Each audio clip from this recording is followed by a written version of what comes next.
Motherhood, but not quite as we imagine. Thought-provoking, refreshing, straightforward, sometimes taboo, often seemingly ordinary, but always honest. Welcome to School for Mothers, opening conversations we all need to have, exploring ways in which you can be fulfilled as a woman, once a mother. Now, here is your host, mother of 10, Danusha Melina Durban. Hello and welcome back to the School for Mothers podcast. I'm Danusha Melina Durban, your host. My special guest today is Dr. Shoshana Garfield. Now, Shoshana is an author, public speaker, trainer, and private psychologist. She's also the co-director of EFT International, a mental health charity. And she's also a consultant for Missing, a charity in India working to reduce abduction of girls into slave trades. So why is this episode called Sold? To be blunt, Shoshana's mother sold her as a child to sadists in support of her drug habit. And in her own words, Shoshana's really okay now. She was the first female in her family to graduate from high school, attended an Ivy League, and then earned her doctorate. She's on her fourth marriage, a really happy one, and she's writing her third book on happiness and resilience. She has 2 children, a 14-year-old daughter, and a baby son who has passed on. I'm hoping to explore how Shoshana's traumatic childhood impacted her life, her choice of profession, believe me, it's an interesting one, and her relationships. Quite honestly, I don't think this episode needs a long intro. Despite the circumstances and events of her childhood, I kind of suspect that Shoshana's story is one of not only trauma and inspiration, plus huge positivity too. So before we begin, I want to advise of a trigger warning for this episode, as we may discuss child abuse. Let's dive into my conversation with Shoshana. Welcome to today's podcast. I'm so excited. Me too. So I want to say a really beautiful thank you to you. Today is really special for me because today, with you, I am popping my podcast cherry. I don't think I've ever had a guest actually say that. So, Maybe. And I was thinking this morning just what a privilege it is for my first to be with you, because you genuinely have interview superpowers. The safety that you create in these spaces, the allowance, the inviting, the eliciting of anything and everything in this very powerful, feminine, organic, emerging form, yet somehow deeply structured as well. It's so beautiful. It is such an honor and a privilege to be here with you. Oh, thank you. That means an awful lot to me. And you know, we're really fresh on this, as in you on this podcast. It's not a long-held, I'm not a radio show host. I'm an ordinary woman. So that's really lovely to hear. And also coming from, you know, you as a expert, you know, in the work that you do. Wow. I mean, you know, you're talking what you create yourself. So it means a huge amount to me that you said that. It really does. So what did you think, by the way, when I said to you, and I remember we were on a telephone call, we hadn't known each other more than 5 minutes, really. And I said to you, now, how do you fancy coming on my podcast? And you said, yeah, sure. What do you think the title could be? And I said, Sold. What did that do for you? It's so interesting because at first I misheard it. I heard sold like ensouled, like animated with soul. Yeah. And it took a little bit of repetition. And I realized that mishearing has actually been the journey. That first it was sold and feeling emptied and decored like an apple, and then filling myself up in the journey with my own self, ensouling myself, but in a contradictory way, having always been ensouled as well. And then also continuing all that play, like the things that I've been sold on and to. And I was thinking this morning, the power of a preposition, you know, being sold to sadists who, you know, tortured me. And to say torture, it's a 7-letter word. It doesn't mean very much. If I were to begin to give details, like, well, beaten, raped, of course, in many different ways, using cold, psychological interrogation, various punishments, isolation, and more, asphyxiation, more. It begins to become more imaginable.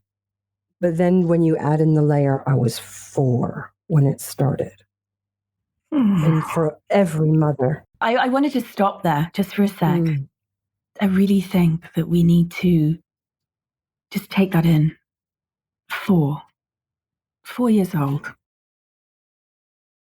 What age is your first memory? I don't know. My first memory, well, actually, I have 2 first memories, even though they're different times.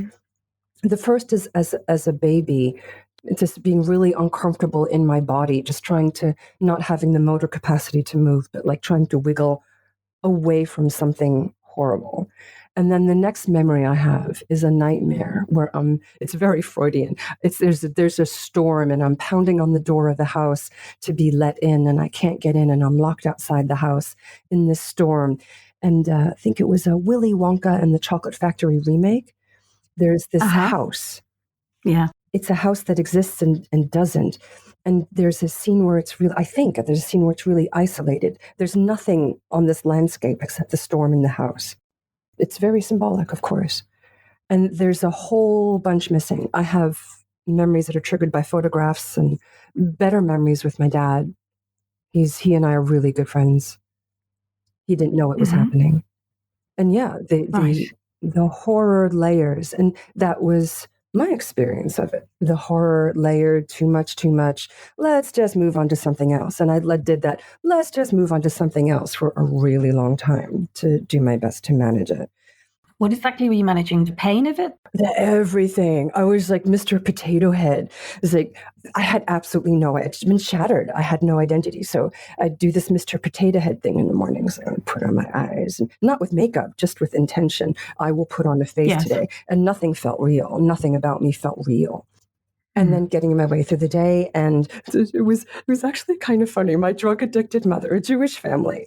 And there's a stereotype, quite well earned, that Jewish families really care about education. And my mom would be in her room, like getting high, doing whatever it was she was doing that night. And she'd stumble out of her room, totally stoned or high or whatever, and say, "You can be whatever you want to be if you get an education."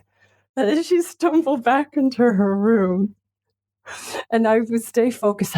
Okay, education then, right, got it.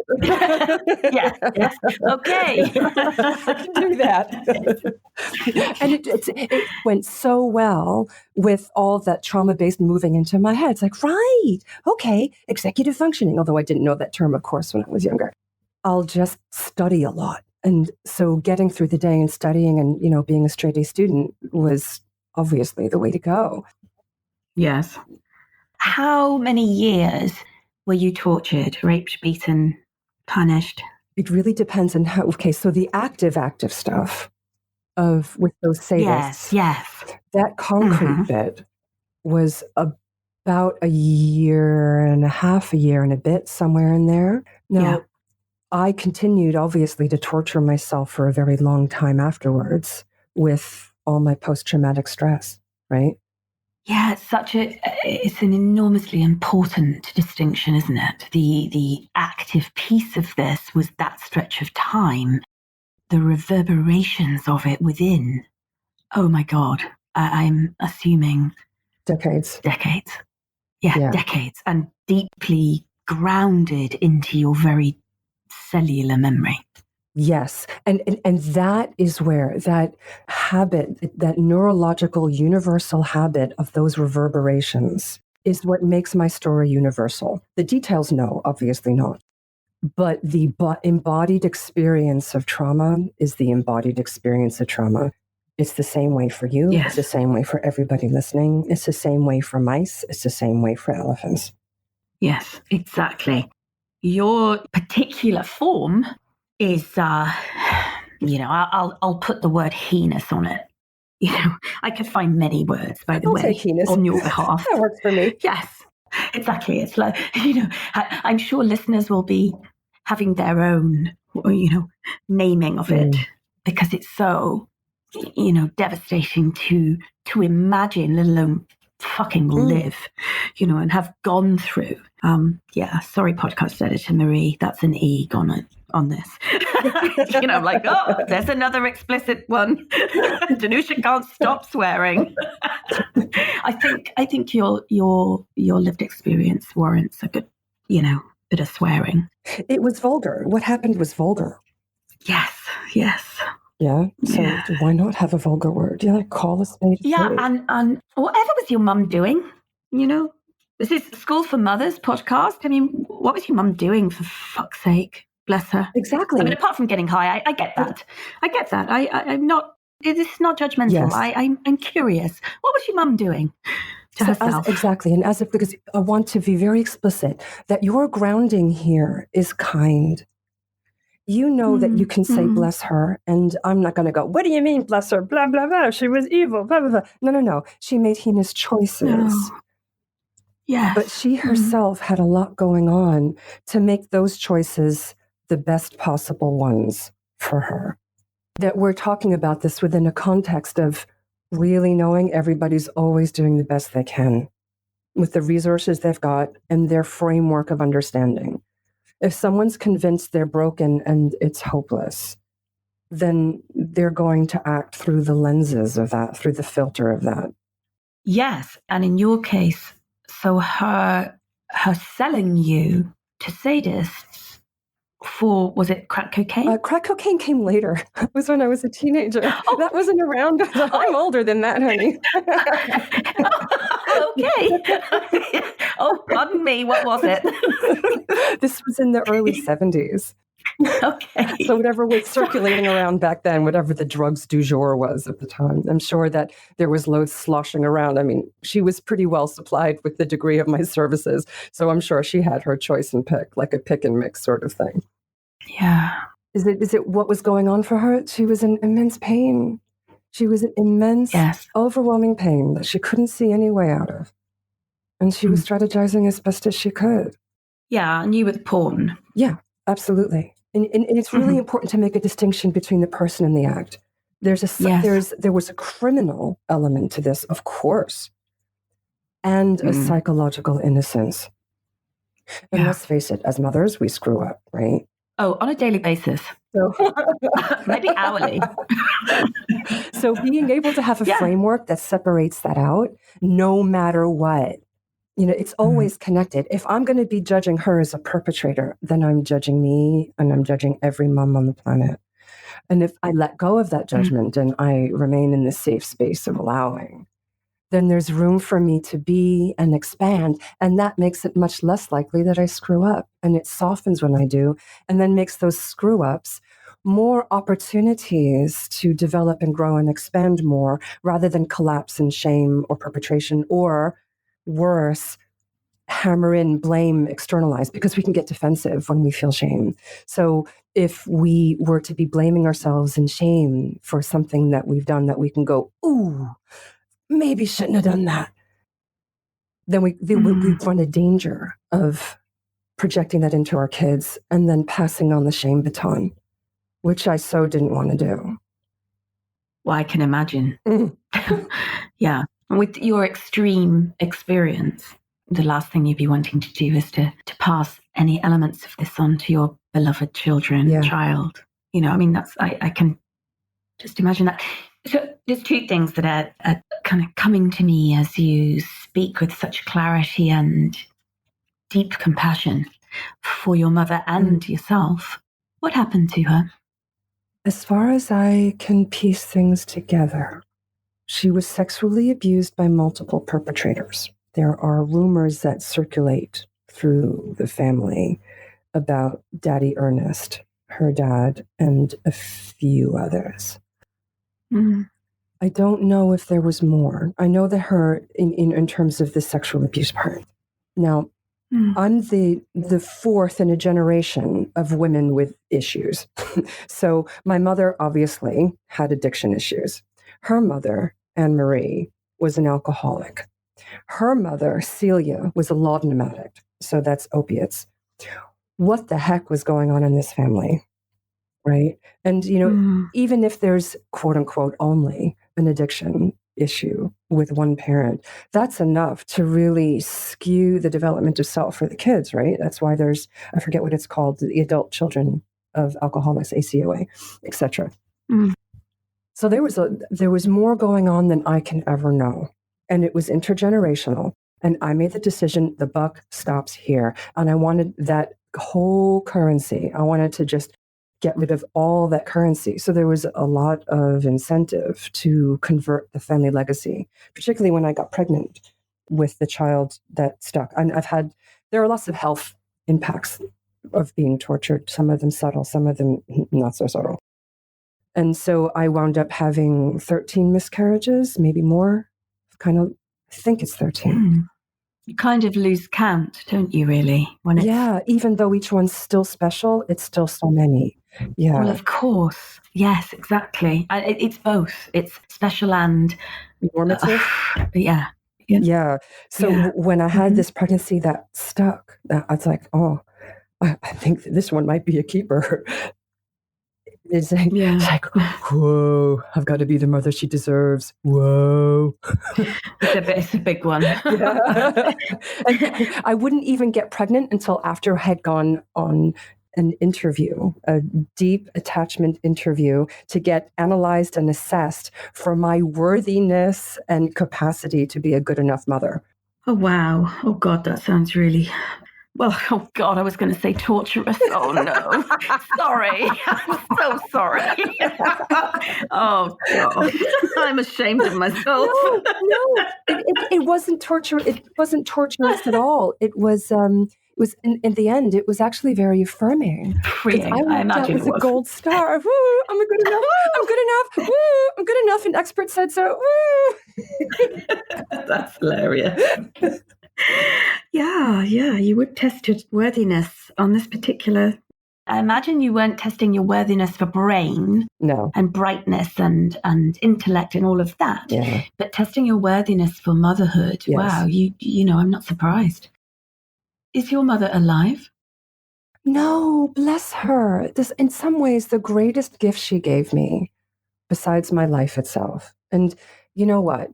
With all that she did, frankly, I also made it through infancy. The greatest vulnerability to murder, the 1 year vulnerability to murder, is 0 to 1. That's the age most vulnerable. So look, I made it through infancy and I made it to now. So something went right. There's a plus. Let's give credit. You know, it's like, when you give management meetings and you give the feedback, it's like, say nice stuff too. So the sandwich, the feedback sandwich. Exactly. So there are some good things there as well. Mm-hmm. I totally lost track of where we were going with that. Oh, I was wondering whether she was still alive. Oh, yes, that's right. No, she died when she was 60. Obviously, she had brutalized her own body with lifestyle. Well, she tortured her body, right? And she was a tortured soul. And so it's not surprising that she died young. And the greatest gift she gave me, besides my being here, is that she died young before I got pregnant. I was able to do that chapter of my life as a mother without her at all. We relate that. I think you've said this in another podcast, actually. We always have relationship with mother, capital M, and the concept of mother. But I don't have to deal with Linda. Yes. Yeah. What a gift. What a gift. Yes. Did you ever have conversations with her about your childhood? Yes. They didn't go the way I had wanted. Well, that was funny. Yeah. So you did try and... I did. When the memories started coming back in my 20s, I went to her to make sense of it. I had no idea about her involvement at that point. I was just getting all these body memories, and I was bashed and battered by them. I'd wake up in the morning and I'd look in the mirror, literally looking for bruises because I felt that I'd been beaten in the night. And it was actually a shock to not find bruises because I had felt so battered. So I'm just like, what happened? Everything's pointing to something earlier. She's like, what kind of mother do you think I am? What kind of child are you? You're a terrible daughter. Those kinds of things. Completely unsupportive. I'm like, oh, right. Okay. I'm going to have to go somewhere else for my answers. And where did you go? in to learn to trust me. Slowly, slowly, slowly, slowly move back into my body. Slowly, slowly, slowly. The body was dangerous territory. That was a source of a lot of pain. Yeah. But reclaiming that inch by inch by inch, and eventually reclaiming my clitoris. And all of that juiciness. And I mean, that's, again, decades. Yeah.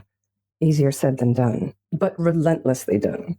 Like, one of my superpowers is relentless kindness. Oh, that's a wonderful superpower to have, and one that I think quite rare in women. I developed it with myself first because I had to. I mean, it was so extreme that I needed extreme resources in order to climb out of that. Yes. Yep. Which makes it really useful. In academia, there's both the null hypothesis and the straw man. The null hypothesis is like, well, what if the opposite is true? So what if I really am broken? Yes. Yeah. Try to prove that wrong. So you disprove the null hypothesis. And the other one, the straw man thing, is that let's take the most extreme case we can and look at what comes out as we comb through that extreme case. So I had both in extremis. Yeah. And so it led to the development of extreme resources, not because I'm special. You said earlier, it's like, oh, I'm just ordinary. And it's like, oh, what a beautiful, yet often contaminated word. Let's detoxify that. And now's the moment. I'm excited. So it's like, yes, you're ordinary, I'm ordinary, we're all ordinary, and yet super ordinary at the same time. Yes. In our individual, unique snowflakeness, and extraordinary as well in our capacities to be kind, to have joy, to express joy, our capacities to choose in our environments, in our internal environments, what we commit to, what we follow through on, and the oak trees that we can grow over time if we water them. Exactly. I think when I read, actually, I'll make it more personal. When I read a lot of interviews or written ones or listen to interviews, particularly with women who are doing amazing things in the world, they're often positioned as these extraordinary women of such, accomplishment, of amazing lives and amazing internal resources that would lead them to be that achiever. But I know that to be a complete fucking piece of bullshit. Yes. Because because it's yes, and of course they're all of that. And I don't want to take that away. It's not about taking women down. Oh no. It's not the whole picture. It's not. So there's an ordinariness. There's if I've learned anything with working with super senior people in industry at the top of their game in all sorts of realms, they're ordinary. Yes. We're super ordinary. We're ordinary and extraordinary. And I think there's some way of kind of somehow getting to that you were just speaking to.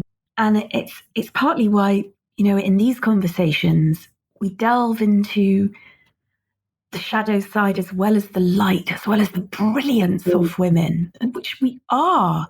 But I think what we're really interested in often is, what's the grimy journey? I can't imagine. I've never said grimy journey before, but what's the shit that you've had to wade through to come out as the extraordinary woman, an ordinary woman that you are today? And we're talking about that little 4-year-old, being so used, yet you have created magic and made that.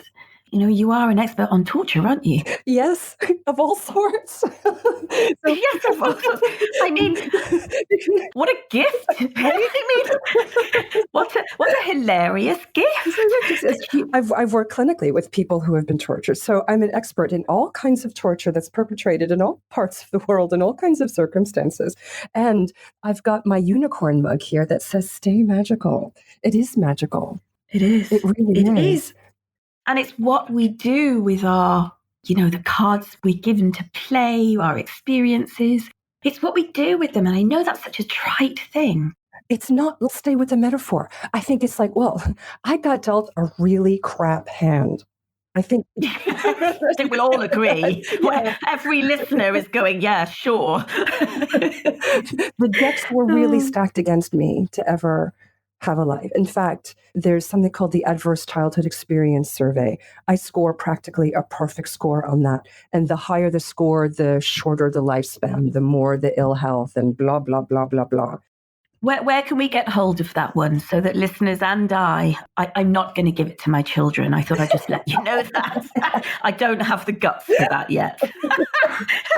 So they'll arm themselves. Look, see. I don't want to know. I just don't want to know your score. But I do want to know my score. And I suspect there'll be a listener or two that would like to know theirs. So Adverse Childhood Experience Study. And in most of the write-ups, you'll have a link to take I forget how many questions. It only takes a few minutes. Great. Well, so within a few minutes, we can confirm that we had a shit childhood. Exactly. Oh, my mum and dad would turn in their graves. Yes. Oh, yes, bless them. Oh, bless. And no matter what the score, to say that is not going to be my destiny. I'm going to stack my own deck. Thank you very much. Let's get a new deck. I don't like the way that one's dog-eared or scuffed. Yeah. Yeah. Uh-huh. And just keep on sticking with the metaphor. And it's like, I think one of the ways someone put it to me, I used to kind of circling around a few different threads. When I first started doing public speaking on this stuff, when people would come up to me and tell me how extraordinary I was, I would get kind of irritated. It's like, you're totally missing the point if you think I'm extraordinary. The whole point is that you are amazing and you can make the choices you truly want, and to slow down, make room for you. That's the whole point. Yeah, absolutely. But what happens is that surely what happens for people is that they over-identify. They go over into the experience of, oh my God, did you really go through that? Yeah. And aren't they living it in themselves as, oh my God, what would it be like to be used in, and so of course they'll then, place you in a particular position because they've lost themselves. And what you said was the universality that this has, your story, your journey has for every person, because we have a version of something. We all have a version of something. So yeah, that's what they're missing. Yes. And part of that is being able to slough off the identities that have to do with story and biography. Yes. Yeah. Yep. Say more about it. Because that's great. Some of those identities, like masks, are very attractive. Like, ooh, look, I've got all this powerful position. I'll put this mask on and tie it up with a pretty bow. It looks so good on me. Oh, I love that lipstick. Killing it, girl. So those are very tempting and seductive masks, but they're not who we are. It's roles we do. What we bring of ourselves to those roles, that becomes more authentic. The mask that I was given was like, excuse the bleat moment, fucked up, broken mask. Looking in the mirror at that, saying, I don't want that. I want something else. But for a long time, not knowing how to get that, or how to create that, or what it would look like, or what I would look like underneath it, and being terrified. So being willing to give up identity is a really, really big part of being happy. It's a really, really big part of everybody's healing journey. Being willing to give up the story that means we're less than. Not to identify with the deck of cards. The deck of cards is outside of ourselves. It's just a deck of cards. Yes, it's not who we are. It's not the container. It's not the wrapper. Exactly. It's not the core. Yes. And even when we feel empty at the core, even that's not the story, because that feels internal and therefore more authentic because it's inside the body, that sensation. But that is coming as a reaction to identifying with the trauma and the way that the trauma gets woven, as you were saying earlier, in the cellular way. When you commit to, when all these listeners commit to clearing that out, it can be really physically uncomfortable, but so cleansing. I didn't know if you exercise, right? You know what it feels. Yeah, you do. Is it yoga that you do, or running? I forgot. Oh God, I don't do yoga. Sorry, I'm I love yoga. misremembering. Listeners, I love yoga, by the way. I really do. I'm very slothful at the moment. And no, I've done a lot of running. I've done a lot of physical things in my life, yes. So lots of different kinds of ways to access what you're talking about, actually. So yeah. That cleansed feeling you have after a good workout, however you get it. It just feels so good. Oh, yeah. And that's a gift of kindness we've given to ourselves, as long as it's not over-exercising. It's like bring on the endorphins. And it just feels so good. And it's the same with letting trauma out of the cellular memory, letting all of that just wash away. And then you discover what the authenticity is without the identity. And it's hard because we only have language to talk about the experience. And as soon as you start bringing in language, you start bringing in all these complexities around semiotics and representations. There's who's Magritte, isn't it? This is not a pipe. And he's got a painting of a pipe. It's like language can't get who we are. Yes. So that authenticity is beyond all the identities, beyond all the masks, and you can't say it. Yeah, we almost have to create our own language. Yes, our nonverbal language to describe our it. Nonverbal language. Exactly. How is this emerging new sense of self and, a kind of, the development of your extreme resources, how has that been in relation to men? Well, good thing we got a lot of time left, honey. Okay. It's okay. So I'm now on, yes, great. I'm now on my fourth marriage. We'll work backwards in a way. And I've been You're very inspirational. I mean that genuinely. I mean, carry on, please. Thank you. Ever the optimist, Of course. Mm-hmm. So I've been with my current husband, Sasha, now for 10 years. And we're really, really happy together. And after our first night together, he woke up in the morning and he was like, let's do Tantra together. I was like, oh, I've always wanted to do Tantra. So that is very much a part of our relationship. And to start with that, clitoral reclaiming straight off, Sasha and I didn't come together until I was in my 40s. And I was, for the entirety of my adult life, I think the technical term is anorgasmic, just none. Yep. I could energetically feel the pleasure waves from partners who had orgasms. So I sought that. And in my 20s had a full-blown sex addiction. That was between my first and second marriages. The first marriage was abusive. He threw a vase at me. It missed me. I said, it scared me, but he did that. He said, good. And I said, goodbye. It's my last night. It was like I didn't even have a last night in the house. The last night had been the night before. I was gone. And no big surprise that your first one was abusive. Exactly. And my third. We gravitate to what we know, don't we? Oh, good. So So what did you give yourself the gift of number two? Before number two, we'll get up to number two. He was gorgeous, a dancer. Oh God. Anyway, so back to sexual addiction in my early 20s. After I left husband number one, I said, oh, I'm free. Except I really didn't know how to be free because I still had all that healing in front of me. So I did a very pale facsimile of freedom and got lost in sex addiction. So in a certain way, that's where I picked up like all my hand job and blowjob skills. So that's cool. There's always an upside. Oh my goodness. One of the things that we're doing on the podcast is we're going to be putting together collections of episodes that chime together. So for instance, if listeners are thinking about, hey, I really need to find my purpose and I'm not too sure where I'm going in life, then we'll put 3-4 episodes that really get to that, like that's where they focus in on that and affirm and assist. And I'm really, really getting a picture of, the sexual ones. Because there's Sally Blenkies with erotic, Stephanie Dominies with laid. Increasingly, I'm thinking that Sold, with you, has some really enormous gems, like really big gems around the as much as we're talking about torture, actually the as you said, clitoral reclamation is a very big piece for so many women. Yes. So many women without the extreme kind of experience of your early life, but you've had to do that as a result, I'm imagining. But many women have to do that as a result of other exactly less obvious, but damningly driven into them again. Yes. Like the stories that we make up about what we can do and who we are. So yes. and can't do. So I'm glad that you have sophisticated, advanced hand job and blow job skills. Thank you. That's all I can say.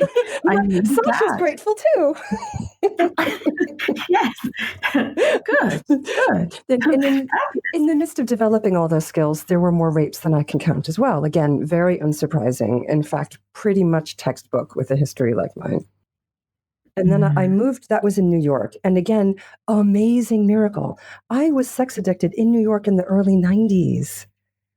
And I escaped virally everything. That is amazing. That is a miracle right there. So what you mean is you didn't catch anything that would, is that what you mean? I didn't catch anything. Right. Not HIV, not chlamydia, not gonorrhea, nothing. That is just an absolute miracle. I mean, with the kind of, I'm imagining also, and please stop me if the word's wrong, but with the kind of a recklessness with yourself and perhaps with considerable self-destructive behaviors. I'm really surprised that you didn't. And thank goddess for that. Absolutely. You know? Yeah. You'd had enough bullets. I'm glad you dodged that one. Miracle. How did you come out of the sex addiction into the second gorgeous dancer? I moved from New York to the UK. So it's literally turning a new leaf kind of thing. And I wanted to be different. And I still see whether addictions are expressed actively. Like my grandmother wasn't an active alcoholic in some ways for a number of years. But when she was dry, she was a dry alcoholic. So I was a dry sex addict in that sense. I was in a monogamous relationship with who was to become husband number 2, but I still had all my addiction issues, and that really tore us apart. Like, I can't even say I know who he really was because I had so much of my own trauma in the way. So no complaints, is I have no basis, really. And the dynamics were screwed up, but, we both tried. Bless. And then moving on to husband number 3. I met him at a wedding, and we had a very intense relationship. He knew the groom, I knew the bride. It was all very sweet, very storybook. We got married at Lim Castle in England, and it is so beautiful. I had a white bell-bottom dress, and blah, blah, blah, blah, blah. We're living the dream, eh? Living the dream until it exploded in my face, because it was more like the illusion exploded in my face, right? Yeah. And I was more and more and more in my healing journey then. I was doing more and more. I discovered energy psychology after I'd met him. I'd already had the memories. I was already recovering. When by the time I met him, I was still in therapy. I'd been in psychotherapy for 25 years. 25 years. That's a long time. And talking.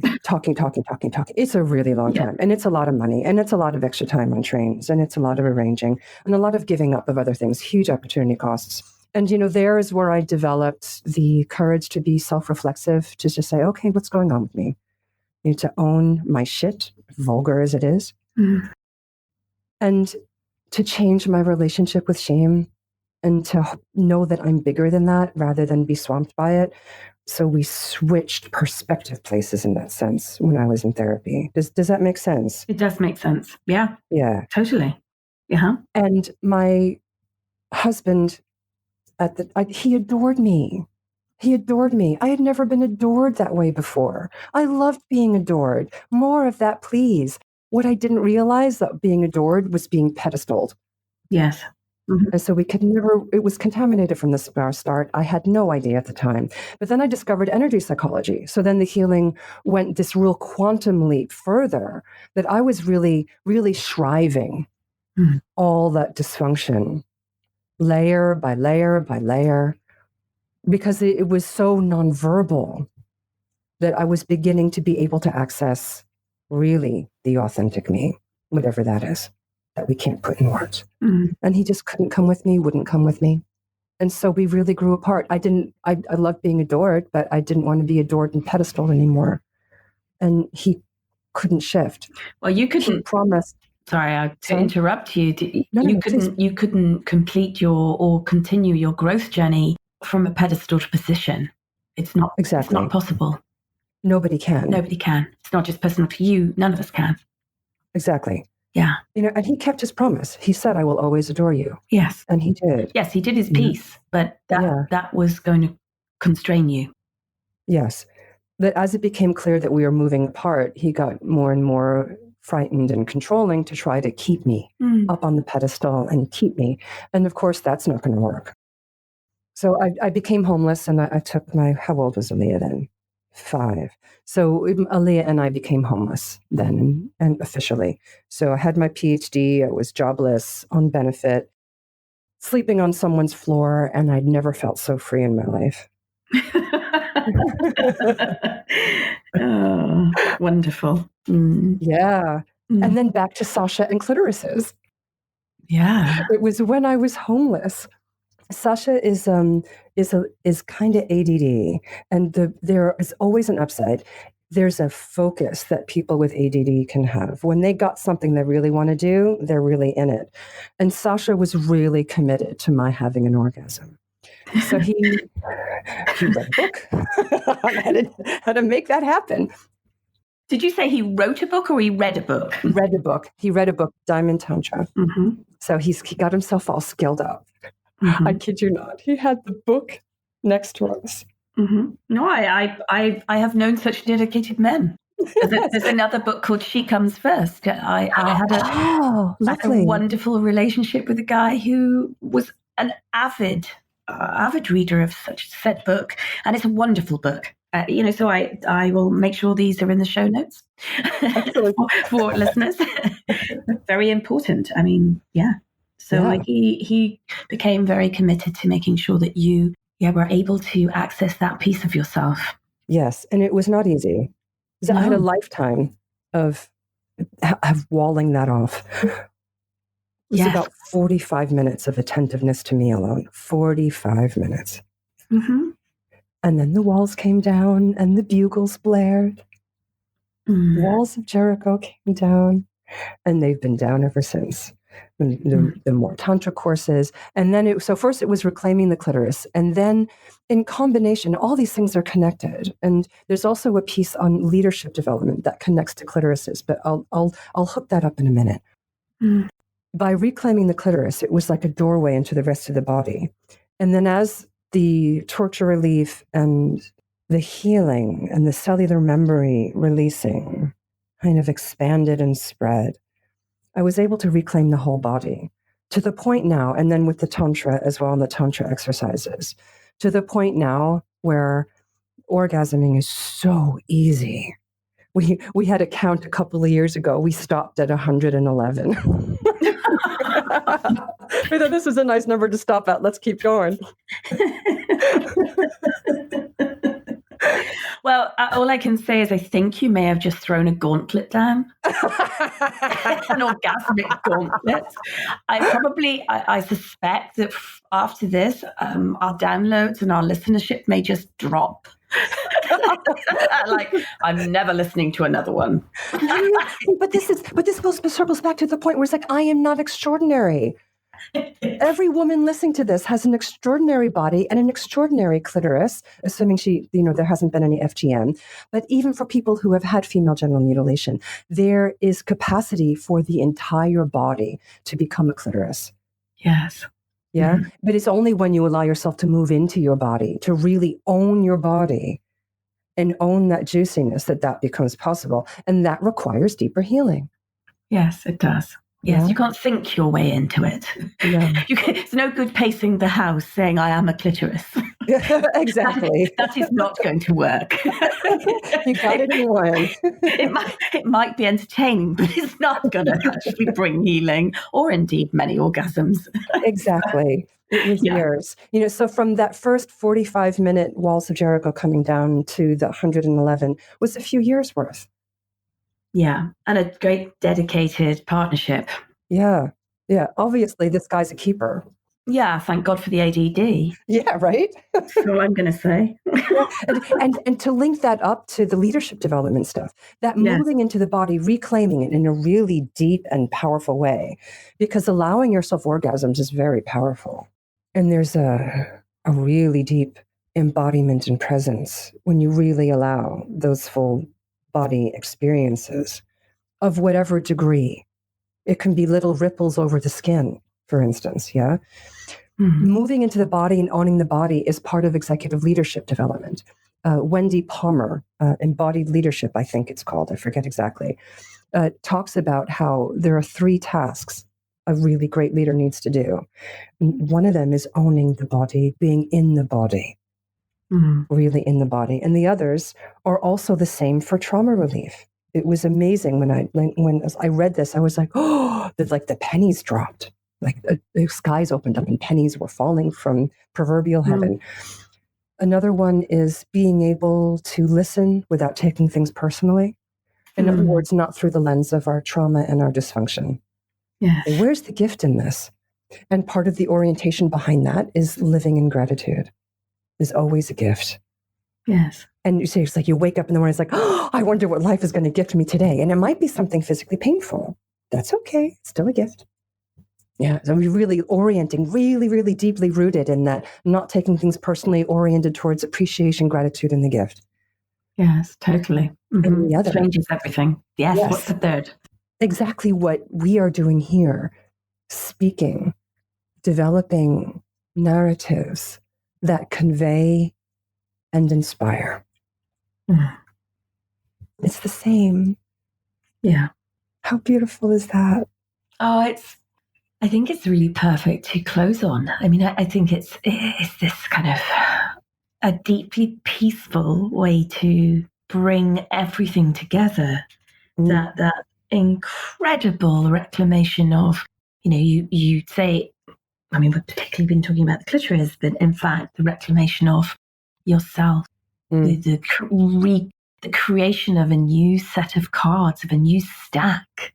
And from there, a breaking of your intergenerational, all those toxicities and addictions in order for you to be the impactful, extraordinary, ordinary woman that you are today, with the freedom and the pleasure that you obviously have.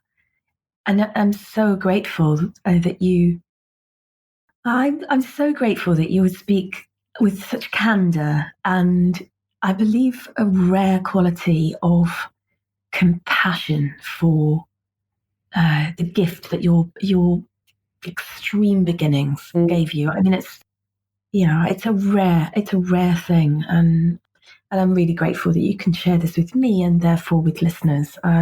It's a privilege. That's all I can say. I mean, thank you. The privilege is completely mutual, and the appreciation and gratitude is completely mutual. Now, I love thinking about having this interview and this podcast. I love the thought of this interview and this podcast being in the world and knowing that I will never know how this cascades through, that there's a gift in this for me ongoing unfolding and for everyone ongoing unfolding. It's so lovely to think about.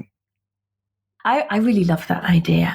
I'm privy to looking at the podcast download map. It's literally a map of the world, and it allows me and the podcast team, a gorgeous podcast team, there are so lovely people, to really move the cursor over different countries, and we can see, I was so excited yesterday. We have listeners in South Korea, we have listeners in the Congo, we have listeners in Indonesia, we have listeners all through Europe. I can literally see Bali, Chile. I mean, isn't that amazing that our conversation, we don't know who is going to listen to this, what they're going through, what they have been through, what this will trigger and help, activate within them. It is such a gift. So thank you. And to listeners, I hope that you've enjoyed this, that it's been a deep, thoughtful impact for you. And it's also the brilliance of the fact that it's funny. We're having such a laugh here. It's very funny. Pain is funny. It is. It's actually hilarious. Yes. In every awful situation, there's hilarity. Yes. Real hilarity. There's one last thing, if it's okay. Is it okay? Oh God, yes, so excited to share is this. I just had the thought where you were doing your beautiful closure. It's like, I realized that, none of us get a limited number of crap spoons in terms of experience, like crap tokens. Like, all right, here you go. You get 10, you get 5, you get 1. It's like, it can hit any time. And yet I know that everything's perfect and it keeps on getting better and better. So I've had beautiful years and it just keeps on getting better and better, no matter what it brings. It's always expanding. I'm on the cutting edge of my expanding consciousness, and it feels so good and juicy. Yes. Well, that's it. Everything's perfect, and it always has been. Dead kid, cancer, always. Torture. I don't mean to be flippant, but whatever. It doesn't matter. It still keeps on getting better and better. Exactly. Yep. And that's the best message, isn't it? Oh, Shoshana, thank you so much for today. I'm really grateful. Yeah. Big, big hug and kiss. I'm hugging you back. Mwah. If you enjoyed this episode, and I really hope you did, I'd love to hear from you. You can leave a rating and a review over on Apple Podcasts, or email me on hello@schoolformothers.com. That's hello@schoolformothers.com. Well, that's all for now, listeners. Thanks so much for tuning in. Have a fantastic week, and of course, stay safe. Sending you lots of love. Thank you for tuning in to the School for Mothers podcast. To continue the conversation and keep your dose of inspiration up, head over to schoolformothers.com/podcast, where you'll find bonus content from Danusha and her guests on habits, recommendations, books, best apps, time-saving secrets, life hacks, health, sleep, and anything in between. That's schoolformothers.com/podcast.